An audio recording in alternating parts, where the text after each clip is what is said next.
안녕하세요. 저는 서울에서 3살 된 딸아이를 키우고 있는 싱글맘입니다. 아이를 키우면서는 제 나이를 잘 안 헤아려 보게 되는데 지금 가만히 생각해보니 저도 벌써 37살이네요. 오늘 유난히 힘든 날이었어요. 지친 몸으로 늦게 집에 돌아와서 혼자 홀짝홀짝 술 한잔 했네요. 엄마를 기다리다가 먼저 잠들었다는 아이 얼굴을 가만히 들여다보고 있자니 지금까지 살아온 인생이 주마등처럼 지나갑니다. 누구에게나 아이는 축복이고 선물이겠지만 저에게는 조금 더 특별한 아이거든요. 한 번도 제 이야기를 자세히 해본 적은 없었는데 오늘은 누구라도 붙잡고 넋두리 해보고 싶어졌어요. 영화 같은 제 이야기 한번 들어주시겠어요? 남편과는 대학교 1학년 때부터 CC였어요. 처음 만난 건 1학년이 듣는 교양 수업에서였는데 남편은 맨날 지가 그랬어요. 늦었다고 살금살금 들어오다가 우당탕 소리를 내며 넘어지거나 뭘 떨어뜨려서 사람들의 이목을 집중하게 만들었죠. 그러고는 해맑게 웃으면서 큰 소리로 죄송합니다 하고 꾸벅 인사를 하는 한마디로 미워할 수 없는 캐릭터였어요. 곱상한 얼굴에다 키도 큰데 백화점 브랜드의 옷을 늘 깔끔하게 입고 다녔어요. 하는 짓이 왠지 철없는 도련님 같아서 남자로는 끌리지 않았지만 입고 다닌 스타일이 너무 마음에 들어서 자꾸 눈이 가더라고요. 저는 패션 디자인과였거든요. 어릴 때부터 옷을 너무 좋아했고 틈만 나면 동대문 시장에 가서 옷 구경하는 게 취미였어요. 고등학교 때는 동대문에서 옷을 사와서 친구들에게 팔기도 했어요. 친구들 사이에 입소문이 날 정도로 장사가 잘 되어서 용돈도 쏠쏠하게 벌었죠.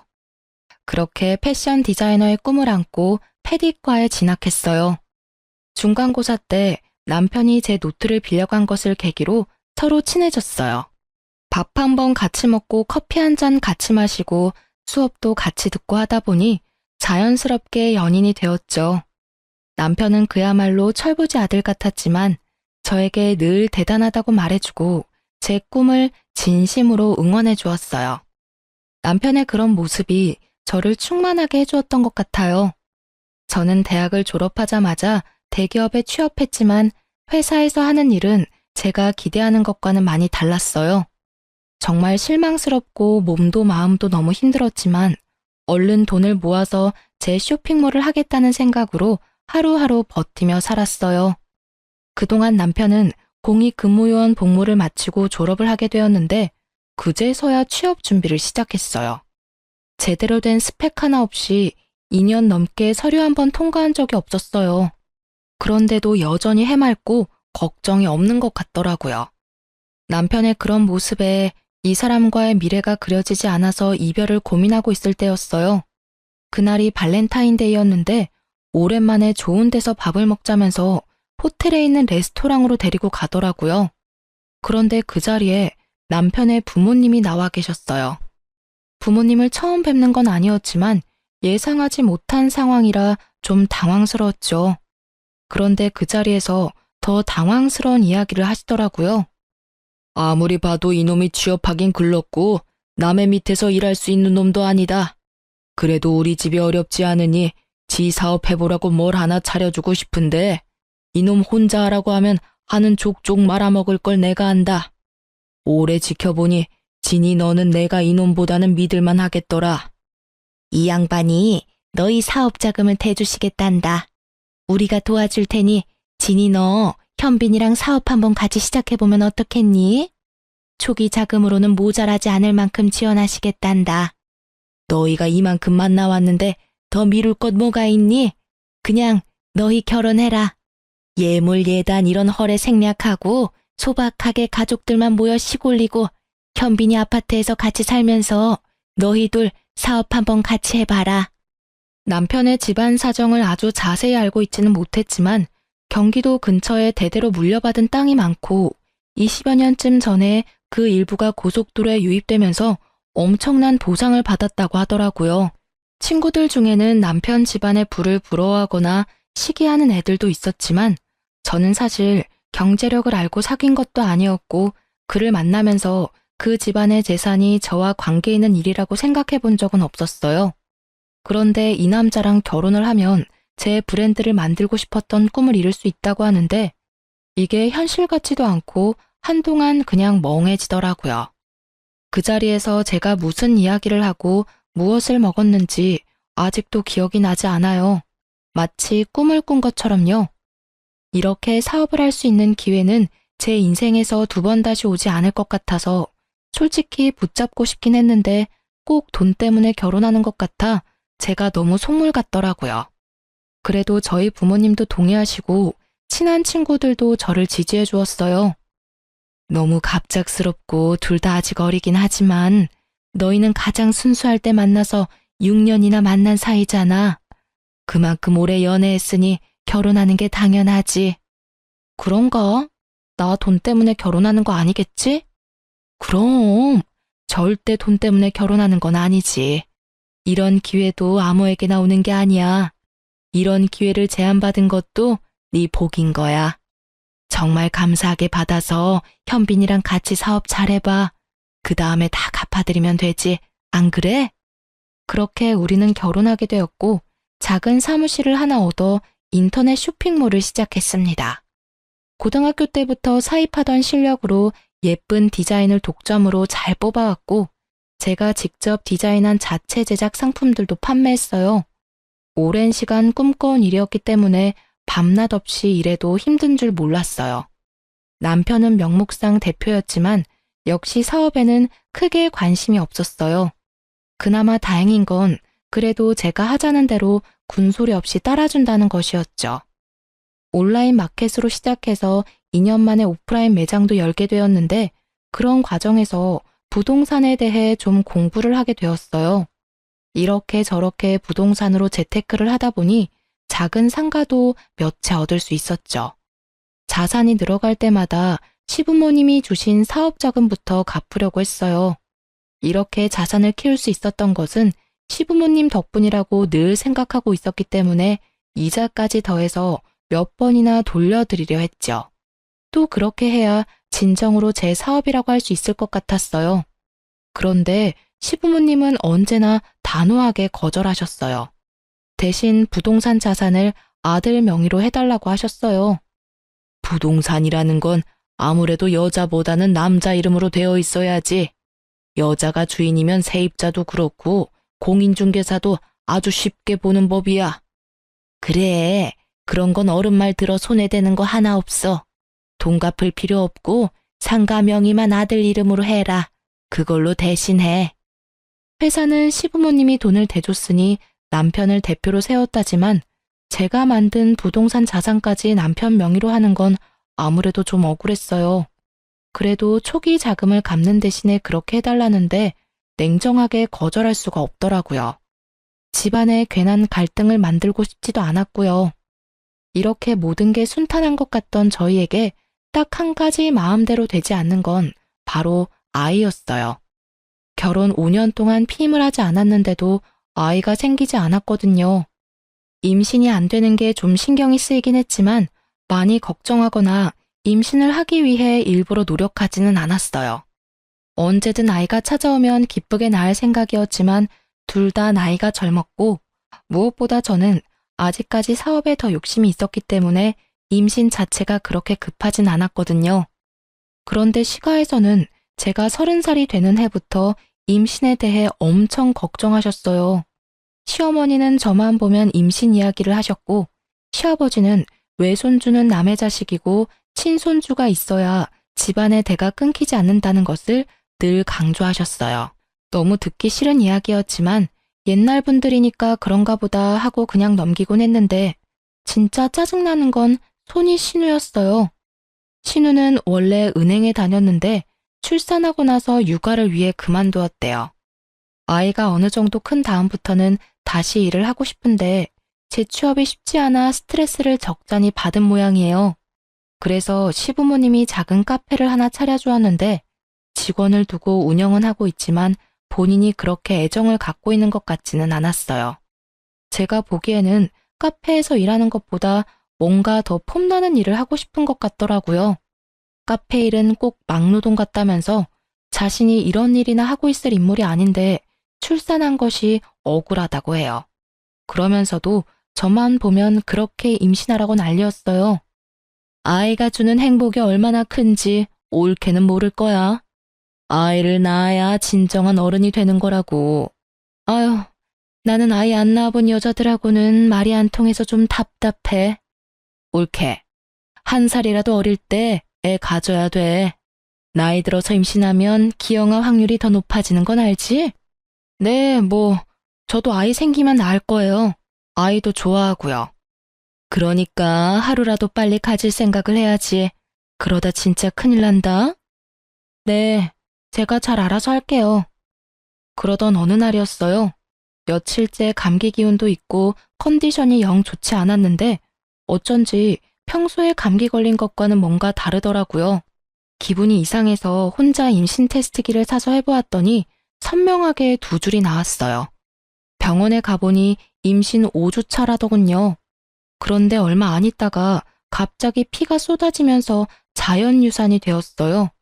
병원에서도 임신 초기 자연유산은 매우 흔한 일이고 특별한 원인이 있는 것은 아니라고 하는데 시부모님과 신우는 다들 제가 조심하지 않아서 유산했다며 제 탓이라고 몰아댔어요. 몸도 마음도 가장 상처가 큰 것은 저였는데 말이죠. 급기야 시가에서는 저에게 사업에서 손을 떼라고 요구했어요. 진이야, 내가 아무리 생각해도 이게 아닌 것 같다. 너 매일 늦게까지 일한다고 스트레스 받으니 임신이 될 수가 있겠니? 어렵게 생긴 아이도 그렇게 쉽게 떨어지는 거 봐라. 임신도 다 때가 있는데 너 이참에 그냥 일 그만해라. 네? 어머니, 일을 그만두다뇨. 제가 일을 안 한다고 바로 임신이 되리라는 보장은 없어요. 이제 시험관을 해야지. 5년을 기다렸는데 임신이 안 됐으면 더 말할 것도 없어. 당장 일 그만두고 바로 시험관 해. 여자의 인생은 그저 애 낳고 잘 키우는 게 최고야. 어머니, 이 사업은 저한테 그렇게 쉽게 그만둘 수 있는 일이 아니에요. 제가 저 바닥부터 하나하나 차곡차곡 쌓아올린 회사인데요. 또 지금 너무 잘 되고 있는데 이걸 어떻게 접어요? 아이, 그럼 이렇게 잘 되는 사업을 그냥 접기는 너무 아깝지. 그러니까 올케가 임신하고 애 키우는 동안 내가 그거 맡아서 잘해볼게. 그냥 접는 것보다 나한테 맡기는 게 훨씬 낫지. 올케 임신 여기서 더 늦어지면 진짜 큰일 난다. 진짜 기형아라도 나오면 어쩌려고 그래. 그래, 회사는 네 형님이 알아서 잘할 거다. 얘도 보통이 아니거든. 너만큼 잘해낼 거다. 그러니까 회사는 걱정 말고 너는 시험관에서 임신할 생각이나 해. 늦게 임신하고 애 키우면 너 몸만 축난다. 늙어서 엄청 고생해. 이게 다 너를 위한 일이야. 가족들이 이렇게 한마음으로 너를 위해 다 도와주겠다고 발벗고 나서는데 너무 고마운 일 아니니? 진이야, 넌 진짜 복도 많다. 이런 시댁이 또 어디 있니? 온전히 나를 위하는 것처럼 이야기했지만 유산을 한 제 몸을 걱정해주거나 마음을 살펴주는 사람은 아무도 없었어요. 사업이나 임신에 대해서 제가 어떤 생각을 갖고 있는지는 물어보지도 않았고요. 제 생각 같은 건 별로 궁금하지도 않고 그들에게는 중요하지도 않은 것 같더라고요. 일방적으로 자신들의 생각과 계획을 강요하면서도 모든 게 다 너희를 위한 일이라는 말은 꼭 붙였어요. 괜한 분란을 만들고 싶지 않아서 그냥 생각해보겠다고 하고 그 자리를 피했어요. 만나는 일을 최대한 피하면서요. 그런데 어느 날부턴가 남편이 나서서 저를 설득하기 시작했어요. 아니, 설득이라기보다는 강요했다는 것이 더 맞는 표현이겠네요. 나는 항상 자기가 하자는 대로 다 하잖아. 나는 앞으로도 쭉 그럴 거야. 그러니까 이번 딱 한 번만, 진짜 딱 한 번만 엄마 말대로 하면 안 돼. 엄마 말이 아주 틀린 말도 아니잖아. 당신이 무슨 말 하는진 알겠는데 내가 임신이 안 되는 게 사업 때문이라는 건 도저히 납득할 수 없어. 임신이라는 게 혼자 하는 게 아니잖아. 우리 왜 임신이 안 되는지, 뭐가 문제인지 검사를 한번 받아보자. 그런 다음 시험관을 하든 뭘 하든 결정해도 되잖아. 그런데 다짜고짜 일을 그만두고 내 자리를 형님한테 넘기라는 건 말이 안 돼. 아니, 어차피 임신하면 일을 못하니까. 임신하면 왜 일을 못해? 그럼 우리나라 일하는 여자들은 다 임신 못하니? 임신은 우리가 원할 때 우리가 결정해야 하는 거야. 사업도 마찬가지고. 아, 그냥 좀 따지지 말고 그냥 엄마 말 좀 들어. 그냥 놀고 먹고 살면 되는데 왜 그렇게 일 못해서 환장한 사람처럼 굴어? 엄마랑 누나랑 돌아가면서 맨날 나한테 전화해. 아주 지겨워 죽겠어. 아빠는 우리 집 대 끊길까봐 잠이 안 온대. 그놈의 대가 뭔지. 요즘 세상에 대가 끊긴 애 만회하는 게 말이 안 되잖아요. 시가 사람들에게 저는 그저 무능한 아들 대신 일해주고 자기 집안 대를 이어줄 아이를 낳아주는 사람이었어요. 그때까지는 피하기만 했는데 이제는 안 되겠다 싶어 시부모님을 찾아가서 말씀드렸어요.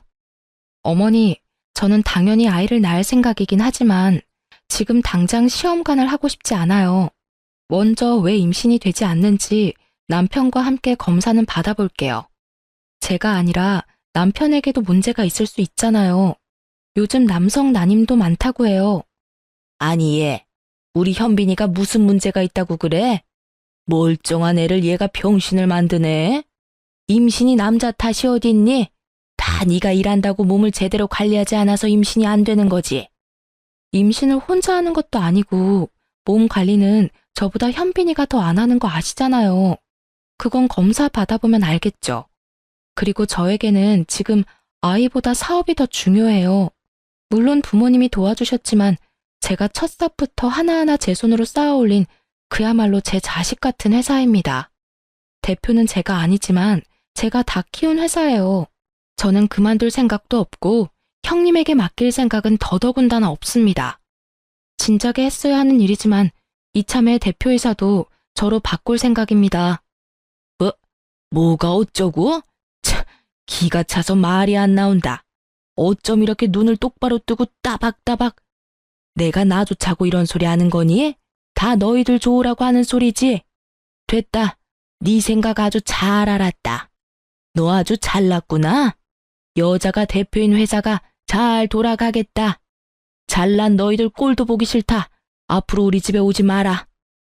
시어머니는 기가 막힌다며 부들부들 떠시고 시아버지는 한마디도 안 하시다가 자리를 박차고 나가버리셨어요.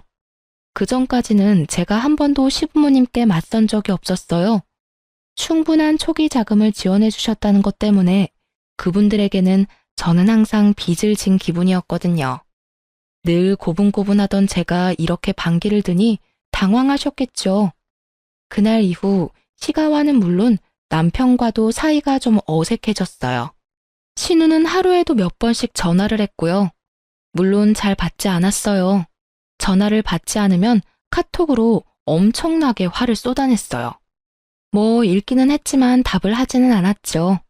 시가 식구들과 잘 만나지 않으니 소화도 잘 되고 은근히 편하더라고요. 남편하고도 좀 대면대면해지면서 대화도 잘 안 하게 되었는데 남편은 친구들과 술 마신다며 안 들어오는 날이 점점 더 많아졌어요. 저는 저대로 사업에 더 몰두했죠. 좀 더 사업을 확장하기 위해 사람도 많이 만나고 공부도 했어요. 그러던 어느 날 남편이 회사로 꽃을 보냈더라고요. 미안하다는 장문의 편지와 함께요. 길에서 자객을 봤는데 제가 생각났대요. 제가 제일 좋아하는 꽃이거든요. 편지에는 여전히 사랑하고 존경한다는 말과 함께 주소가 하나 적혀 있었어요. 오랜만에 같이 저녁을 먹고 싶다면서요.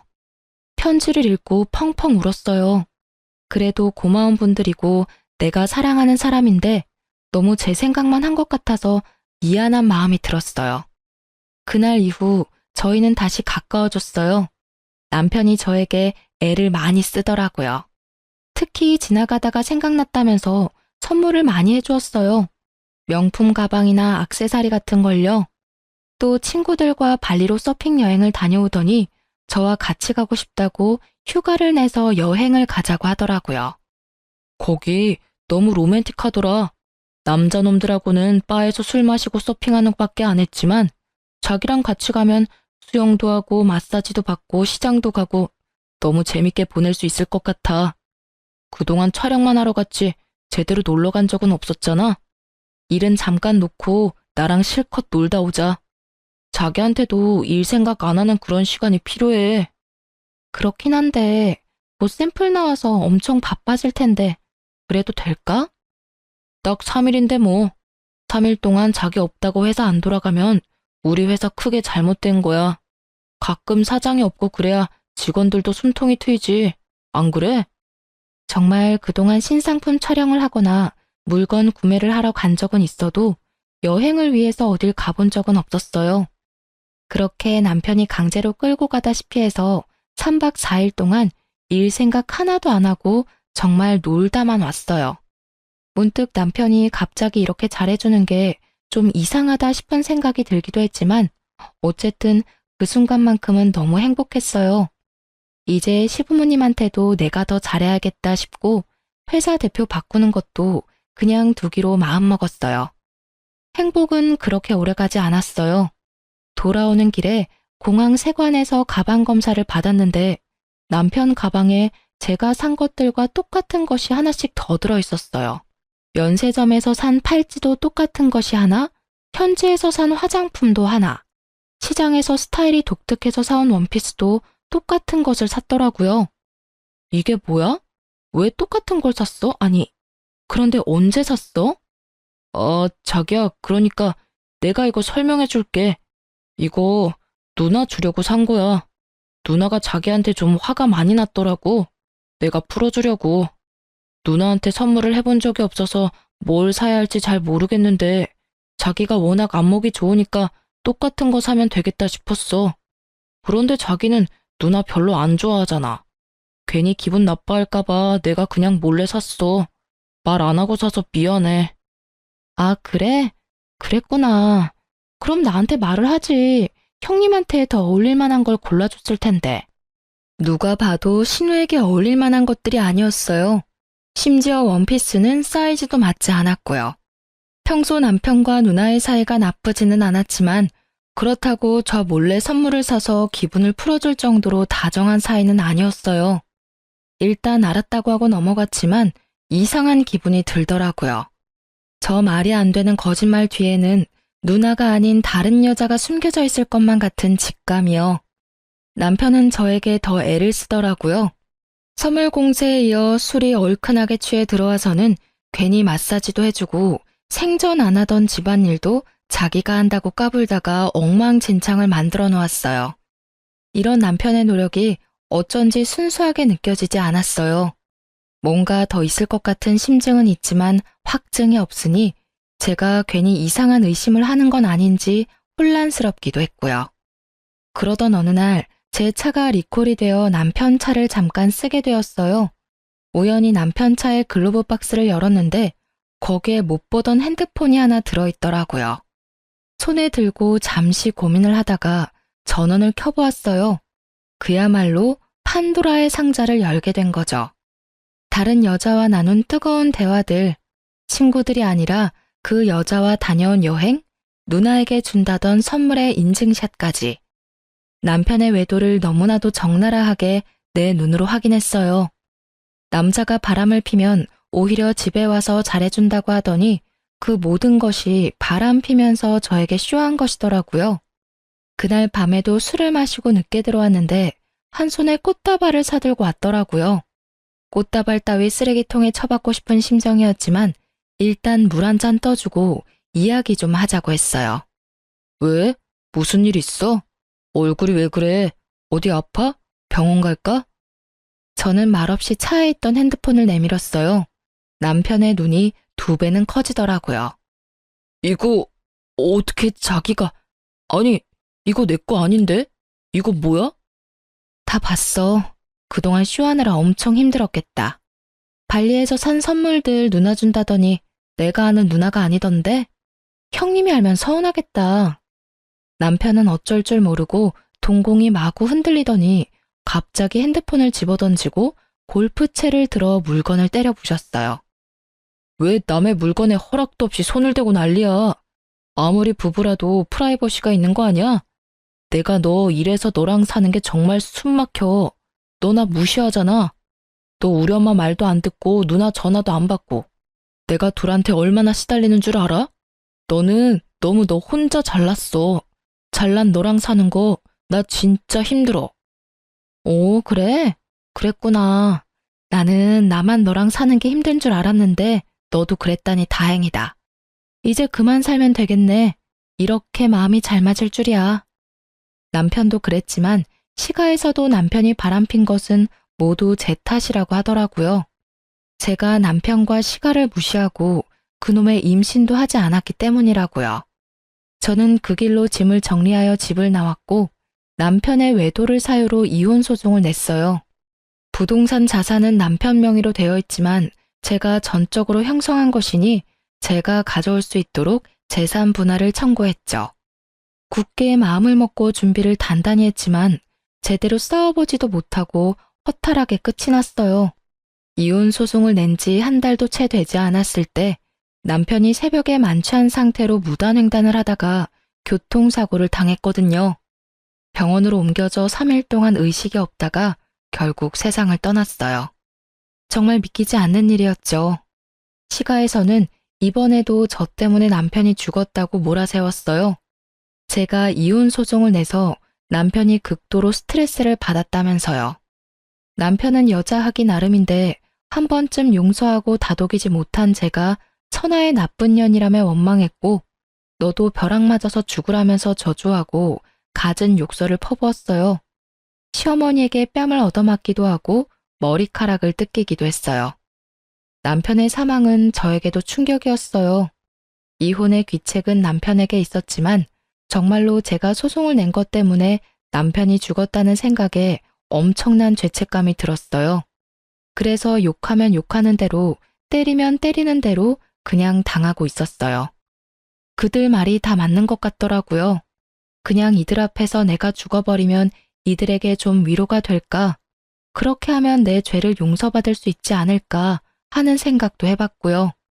시가 식구들은 저를 장례식장에 들어오지도 못하게 했어요. 그래도 저는 차마 장례식장을 떠날 수가 없어서 3일 내내 장례식장 밖에서 앉아 울고 있었어요.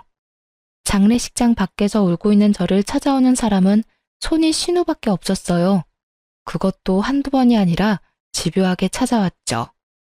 옳게, 그 회사는 우리 현빈이 명의로 되어 있고 초기 자본금도 다 아버지가 대줬다는 거 잊지 않았지?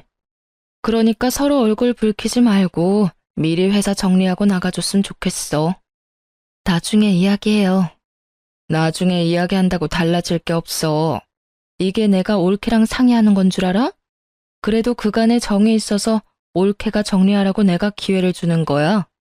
장례식장 밖에서 울고 있는 저를 찾아와 하루 종일 그 이야기를 했어요. 장례가 끝난 이후에도 시도 때도 없이 전화하고 전화를 받지 않으니 수십 통의 카톡을 보내더라고요. 남편이 죽은 것이 본인이 회사를 차지할 수 있는 절호의 기회라고 생각하는 것 같아 보였죠. 신우의 집요한 요구에도 입을 꾹 다물고 있었고 전화나 카톡 폭탄에도 별다른 반응을 하지는 않았지만 정말 처음에는 그렇게 하려고 했어요. 남편이 나 때문에 죽었는데 제가 무슨 낯으로 남편과 함께 운영했던 회사에서 계속 일을 할 수 있겠나 싶어서요. 장례를 마치고 오랜만에 회사에 출근해서 오래 같이 일한 직원들과 함께 식사를 하면서 앞으로 회사가 이러이러하게 될 것 같다고 말을 했죠. 당분간은 대회비로 해달라는 당부와 함께요. 아니 이사님, 그게 무슨 말씀이세요? 이 회사가 이사님에게 어떤 회사예요? 그걸 왜 그 집에 넘겨요? 안 돼요 이사님, 정신 차리세요. 대표님이 돌아가신 건 너무 슬프고 안타까운 일이지만 그게 왜 이사님 때문이에요? 저희가 모른 척하고 있었지만 소문 들어서 다 알고 있어요. 바람을 피운 것도 대표님이고 술 먹고 무단횡단하다가 사고를 당한 것도 대표님이 잘못한 거잖아요. 미리 말씀드리지 못했지만 저희 직원들이 대표님이 다른 여자 만나는 거 본 적 있어요. 그래서 회사에 소문도 돌았고요. 대표님이 이사님과 여행 가신다고 할 때 저희 다 경악했어요. 두 분 이혼하신다는 소문에 저희가 얼마나 다행이라고 생각했다고요. 이런 거 미리 말씀드리지 못해 정말 죄송해요. 네, 이사님, 절대 안 돼요. 저희 지켜주셔야죠. 대표가 바뀌면 저희 다 그만둘 거예요. 그럼 이 세상에 우리 브랜드 없어지는 거예요. 제발 정신 차려주세요. 저희 회사 지켜주세요. 이사님 피땀으로 만든 회사잖아요. 직원들의 말에 갑자기 정신이 번쩍 들더라고요. 정말 그랬어요. 남편이 죽은 건 너무 슬프고 안타까운 일이었지만 정말 그가 저 때문에 죽은 건 아니었어요. 바람을 피운 것도 그였고 시가 사람들 말대로 제가 남편이 바람핀 것을 용서해야 할 이유 같은 건 하나도 없었어요. 술을 먹은 것도 무단횡단을 한 것도 그래서 죽은 것도 제 잘못이 아닌 그의 잘못이었어요. 여기까지 정리가 되고 나니 내가 일군 이 회사는 절대 뺏길 수 없다는 생각이 들었어요. 회사뿐만 아니라 그동안 내 피와 땀으로 만든 재산도 다 찾아와야겠다고 마음먹었어요. 그동안은 소화도 안 되고 구토가 나서 잘 먹지도 못했는데 갑자기 기운이 솟으면서 이것저것 먹고 싶은 것도 생기고 밥도 잘 챙겨 먹고 다녔어요. 남편이 사망하면서 이혼 소송은 무효가 되었고 상속으로 재산을 정리해야 했어요. 우리 부부는 아이가 없었기 때문에 저와 시부모님이 남편의 재산을 공동으로 상속받는 상황이 되었죠. 법적으로 시부모가 각각 1이고 저는 1.5가 되어서 결과적으로는 시부모가 더 많이 가져가는 모양새가 되더라고요. 상속의 규모도 그렇지만 어떤 것을 나눌 것인가도 신중해야 했어요. 자칫 잘못하면 상속세 폭탄만 맞게 되고 제 손에 쥐어지는 것이 없겠더라고요. 어찌된 영문인지 남편의 재산을 정리하는 와중에 저는 모르고 있었던 재산이 꽤 나타났어요. 알고 보니 시아버지가 세금을 피해보려는 목적으로 남편 이름으로 된 계좌를 만들어 적지 않은 현금을 넣어두었어요. 또 시부모가 신우에게 차려준 카페도 남편의 명의로 되어 있었어요. 부동산은 남자 명의로 되어 있어야 한다는 것이 시아버지의 신념인데 본인 이름으로 하자니 세금이 걸리고 사위는 남의 자식이니 못마땅하고 자기 자식인 아들 이름을 걸어둔 모양이에요. 이 재산들은 현빈이도 잘 몰랐던 내 재산이다. 내가 만들어온 재산이란 말이다. 이건 네가 손댈 수 없다.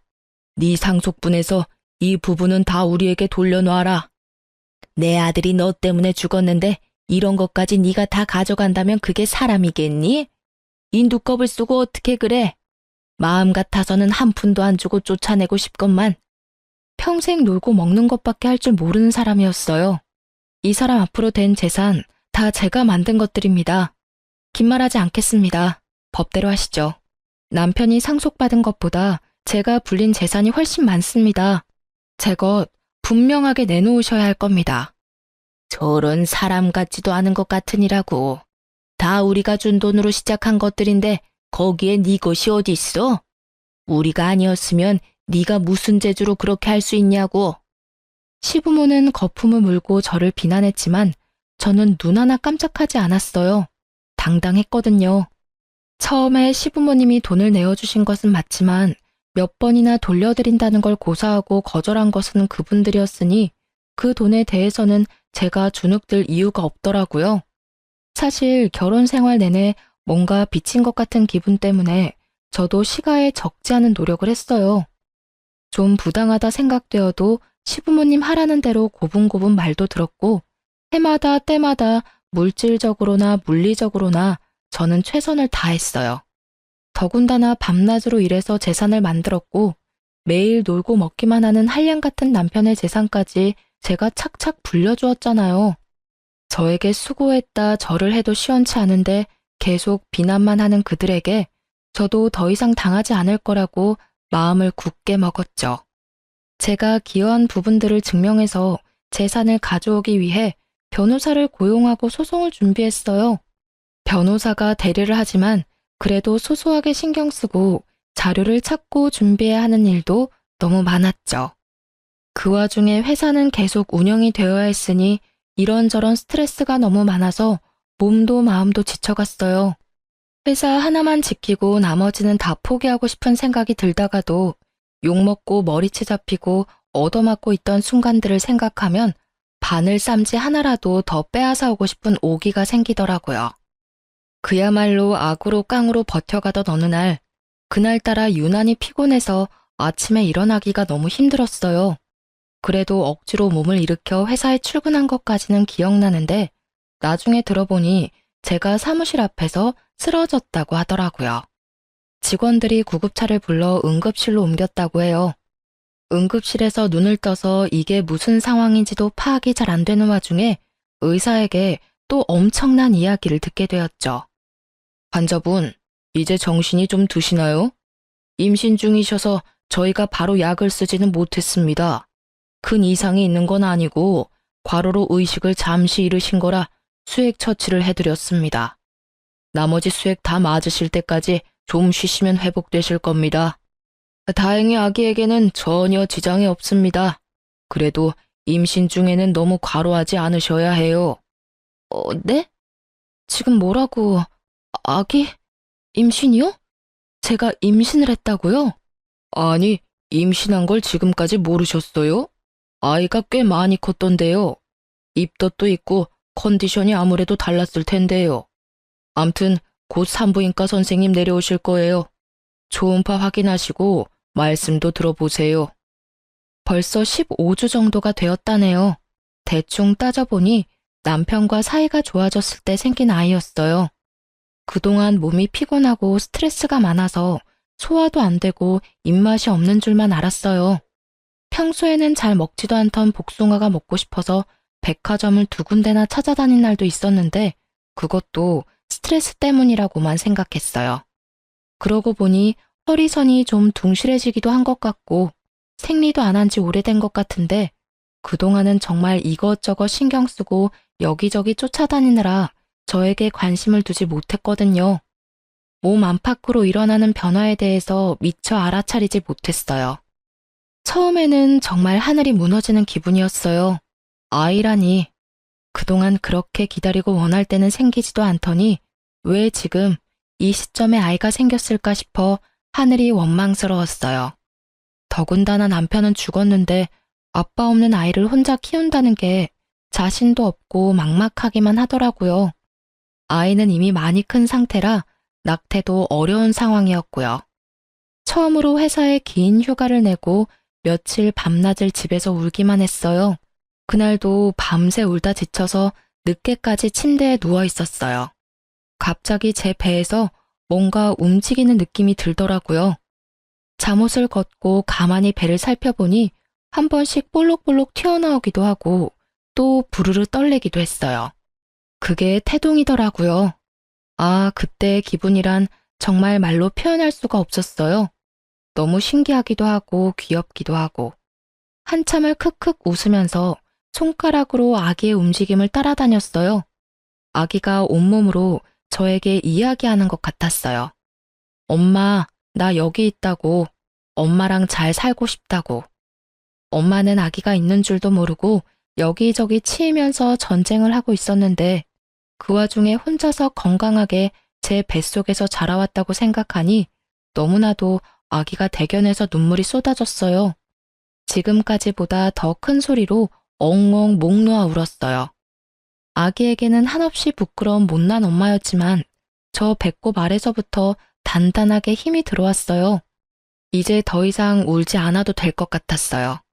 세상에서 제일 강한 사람이 된 것 같았거든요. 우리 아기, 엄마에게 와줘서 고마워.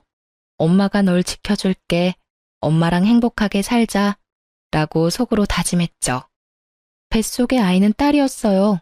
우리 딸의 존재가 밝혀지면서 거짓말처럼 그 복잡한 싸움들이 다 해결되었어요.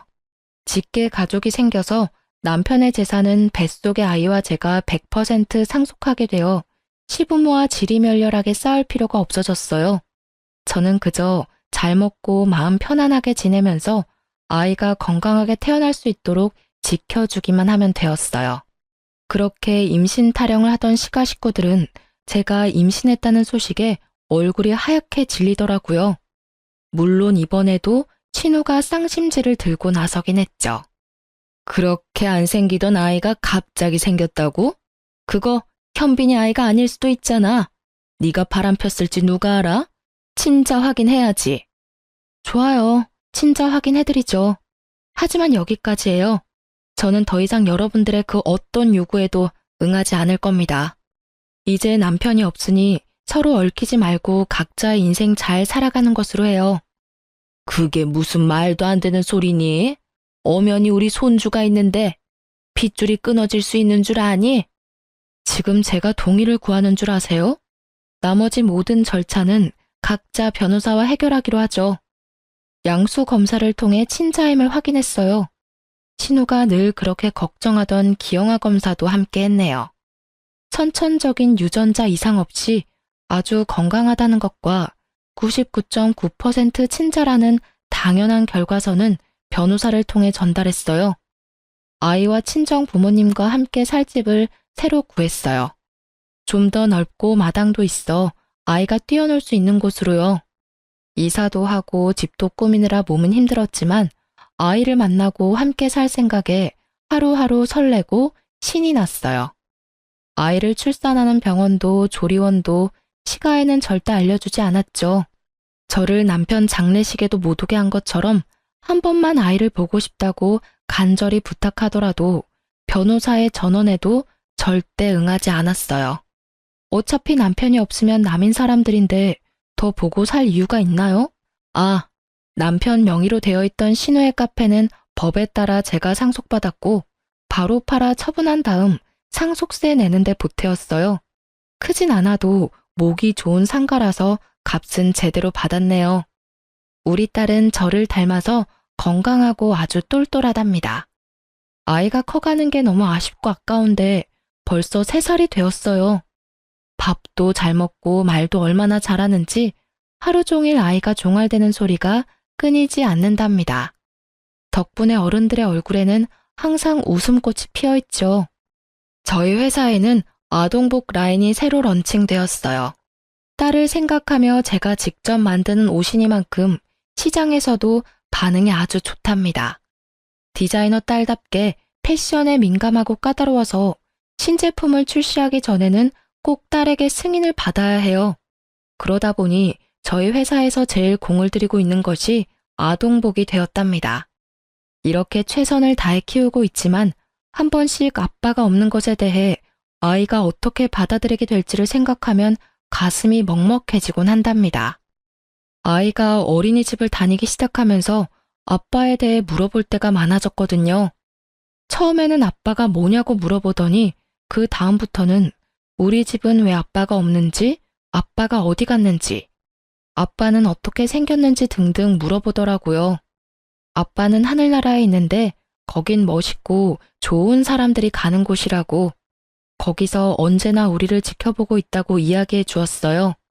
아빠의 사진도 보여주고 결혼식 비디오도 보여주었어요.